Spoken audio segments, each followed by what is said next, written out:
बहुत समय पहले की बात है। रामपुर गांव में एक निर्धन विधवा ब्राह्मणी जानकी रहती थी। उस ब्राह्मणी का एक पुत्र मोहन था। दोनों माँ बेटे भीख मांगकर अपना जीवन यापन कर रहे थे। भीख में उन्हें जो कुछ भी थोड़ा बहुत मिलता, उससे वो अपनी भूख शांत करते थे। ब्राह्मणी कई वर्षों से प्रदोष व्रत का पालन कर रही थी। एक रोज, माँ, त्रयोदशी तिथि आने वाली है, मैं गंगा स्नान करने जा रहा हूँ। ठीक है बेटा, ध्यान से जाना। मोहन त्रयोदशी तिथि पर गंगा स्नान करने चला जाता है, लेकिन वापस लौटते वक्त उसका सामना लुटेरों से हो जाता है। तेरे पास जो कुछ भी है जल्दी से हमारे हवाले कर दे, समझा? लेकिन मैं बहुत गरीब हूँ और मेरे पास ज्यादा कुछ नहीं है, मुझे छोड़ दो। तुझे जो बोला समझ में नहीं आता क्या बे? या अपनी जान से हाथ धोएगा है बे? नहीं, मुझे मत मारो, मेरी माँ के अलावा मेरा इस दुनिया में कोई नहीं है। मोहन के पास जो कुछ भी थोड़ा बहुत सामान था वो उन लुटेरों ने उससे छीन लिया। तभी वहाँ कुछ सैनिकों के आने की आवाज आई। अरे, लगता है राजा के सैनिक आ रहे हैं, भागो जल्दी करो। लुटेरे वहाँ से भाग जाते हैं। उनके जाते ही सैनिक वहाँ आ जाते हैं और वो मोहन को ही लुटेरा समझकर पकड़ लेते हैं और उसे राजा के सामने प्रकट करते हैं।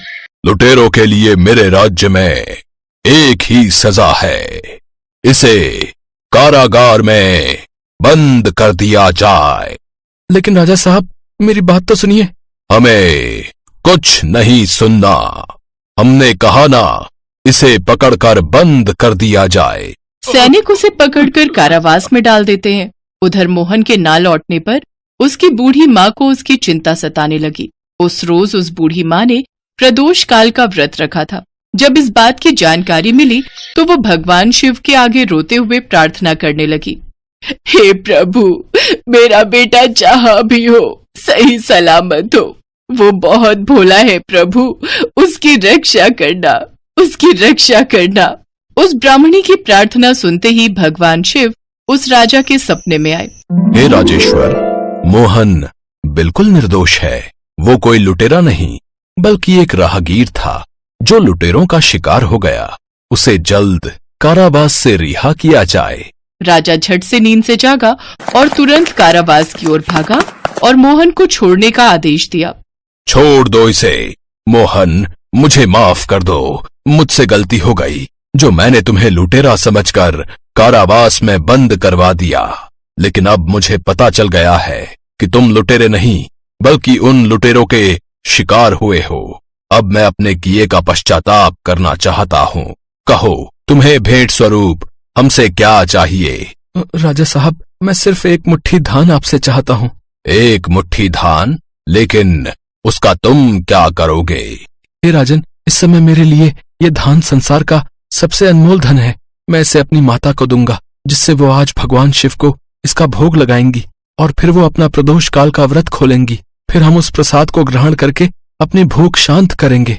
ये सुनकर राजा को उन पर दया आई। उसने अपने सैनिकों को कहकर ब्राह्मणी को बुला लिया। कुछ देर बाद ब्राह्मणी राजमहल पहुंची, जहां राजा ने माँ पुत्र दोनों को खूब सम्मान दिया। आज से मोहन, हम तुम्हें अपना सलाहकार नियुक्त करते हैं। साथ ही उसने ब्राह्मणी और मोहन को ढेर सारा धन भेंट स्वरूप दिया। इस प्रकार प्रदोष काल का व्रत करने से ब्राह्मणी और उसके पुत्र का सारा जीवन बदल गया। हर महीने की कृष्ण और शुक्ल पक्ष की त्रयोदशी तिथि को प्रदोष व्रत रखा जाता है। ये व्रत महादेव को समर्पित है। इस दिन महादेव और माता पार्वती की आराधना की जाती है। कई जगहों पर अपनी श्रद्धा के अनुसार स्त्री और पुरुष दोनों ही ये व्रत करते हैं। इस व्रत को करने से मनुष्य के सभी कष्ट और पाप नष्ट हो जाते हैं एवं मनुष्य को अभीष्ट की प्राप्ति होती है। गंगुआ नाम का एक चोर था। वो चोरी का काम इतनी सफाई से करता था कि पुलिस भी उसे आज तक नहीं पकड़ पाई थी। वो हमेशा चोरी करके पुलिस के हाथों से बच निकलता था। गंगुआ रोज रात को चोरी के लिए निकलता और किसी न किसी बड़े सेठ के घर में हाथ मार ही लेता था। गंगुआ की पत्नी ममता उसे कई बार चोरी के लिए मना करती, पर वो अपनी पत्नी की बात नहीं मानता था। तुम्हें कितनी बार कहा है ये चोरी का काम छोड़ दो। अब तो आसपास के मोहल्ले वाली औरतें भी मुझ पर शक करने लगी हैं। वो यही कहती हैं कि तुम्हारा पति तो कोई काम ही नहीं करता, दिन भर सोया रहता है, फिर हमारे घर का गुजारा कैसे चल रहा है। अब मैं उन औरतों को क्या बोलूं कि रात भर तुम चोरी करते हो और दिन में घोड़ी बेचकर सोते हो। कुछ तो शर्म करो। अरे क्यों सुबह सुबह मेरी नींद खराब कर रही है, सोने दे। वैसे भी कल रात चोरी करके कुछ भी हाथ नहीं लगा। मुझे तो लगता है तेरी ही नजर लग गई है। जब देखो मुझे काम के लिए टोकती रहती है। अब मुझे सोने दे, रात को मुझे फिर से चोरी पर निकलना है। गंगुआ रात को चोरी करने निकलता है, पर उस रात भी वो किसी भी घर में चोरी नहीं कर पाता। ऐसे ही कई दिन बीत जाते हैं। गंगुआ परेशान हो जाता है क्योंकि अभी तक उसने कोई भी चोरी नहीं की थी। वो गुस्से में भरा हुआ घर लौट आता है। उसी गांव में मोतीलाल नाम का एक बहुत ही अमीर और लालची व्यापारी रहता था। मोतीलाल दिखावा करने में बहुत ही माहिर था। गांव वालों के सामने वो खूब दान पुण्य करने का दिखावा करता ताकि सब गांव वाले उसकी खूब वाहवाही करें। मालिक, कुछ गांव वाले मिलने आए हैं। हाँ हाँ, उन्हें अंदर भेज दो और सबके लिए चाय पानी का इंतजाम करो। सब गांव वाले मोतीलाल के लिए कुछ न कुछ उपहार लेकर आए थे। अरे अरे, आप सब इतना कुछ ले आए? क्या जरूरत थी इतना कुछ लाने की? सेठ जी, आपने गांव में पानी की नई टंकी लगवाई है, इसलिए गांव वाले उपहार स्वरूप ये थोड़ा बहुत लाए हैं। और ये मेरी तरफ से फसल के नए आम बच्चों के लिए लाया था। अरे तुम सब गांव वालों के काम आना और गांव की सेवा करना ही तो मैं अपना धर्म समझता हूँ।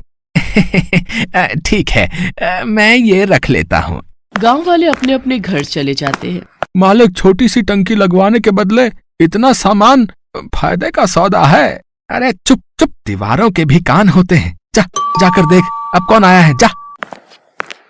मालिक, शिव मंदिर के पंडित जी आए हैं। जय शिव शंकर पंडित जी। जय शिव शंकर मोतीलाल जी, मंदिर की सेवा कार्य के लिए आपके पास आया हूँ। शिव मंदिर में इस सावन में नया त्रिशूल लगाने का विचार बन रहा है। सोचा आप तो इतना दान पुण्य करते हैं, तो मंदिर में त्रिशूल लगाने का ये शुभ अवसर आपको ही मिलना चाहिए। ये तो बहुत अच्छा किया पंडित जी, जो आपने मुझे ये बात कह दी। मैं तो बहुत समय से ऐसा कोई शुभ कार्य करने का विचार कर ही रहा था।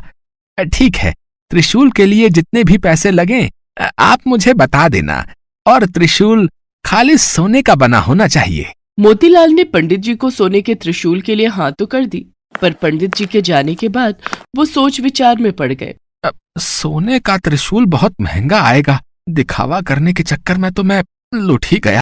मोतीलाल ने शिव मंदिर में त्रिशूल लगवा ही दिया। सारे गांव वाले मोतीलाल की वाहवाही करने लगे। मोतीलाल घर लौट आया। उसी रात गंगुआ मोतीलाल के घर चोरी करने घुस गया, पर वो नहीं जानता था कि मोतीलाल जगा हुआ है। मोतीलाल ने गंगुआ को चोरी करते हुए पकड़ लिया। अच्छा, तो तू मेरे घर में चोरी करने आया था? तू नहीं जानता, मेरा नाम मोतीलाल है। मोतीलाल, मेरे घर में चोरी करना असंभव है। मैं दिन के साथ साथ रात में भी जागता हूँ, समझा? लगता है मेरी किस्मत ही खराब है। इतने दिनों बाद चोरी करने का मौका मिला और वो भी पकड़ा गया। अब तो ये सेठ मुझे पुलिस के हवाले कर देगा। आज तक मैं पुलिस के हाथों पकड़ा नहीं गया, आज पहली बार मैं पुलिस के हाथों पकड़ा जाऊंगा। अरे अरे, घबरा क्यों रहा है? घबरा मत, मैं तुझे पुलिस के हवाले नहीं करूंगा, है? पर बदले में तुझे मेरा एक काम करना होगा। हाँ, आप जो भी कहोगे मैं करूंगा, पर मुझे पुलिस के हवाले मत करो। तुझे शिव मंदिर में लगे सोने के त्रिशूल की चोरी करनी होगी और वो त्रिशूल मुझे देना होगा। शंकर जी के त्रिशूल की चोरी? पर हाँ, शंकर जी के त्रिशूल की चोरी।